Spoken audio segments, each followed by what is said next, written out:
पुण्यात महात्मा गांधी पुतळ्याची विटंबना, काँग्रेसकडून कडक कारवाईची मागणी। पुणे रेल्वे स्थानकाजवळ एका मातेपेरू इस्माने राष्ट्रपिता महात्मा गांधी यांच्या पुतळ्याची विटंबना केल्याची घटना घडली असून या घटनेने देशभरात संतापाची लाट उसळली आहे।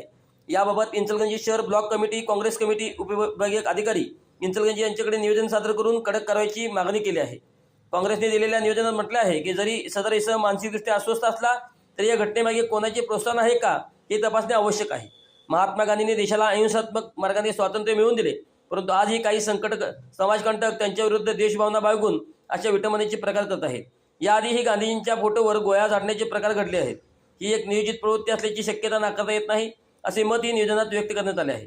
त्यामुळे शासनाने या घटनेची सखोल चौकशी करून दोषीवर कठोर कारवाई करावी अशी मागणी काँग्रेसतर्फे करण्यात आली आहे। या निवेदनावर शशांक बावचकर, बाबासाहेब कोतवाल, अजित मिनेकर, शशिकांत देसाई, किशोर जोशी, बिस्मिल्ला गैबान व विद्या भोपळे यांची स्वाक्षरी आहे।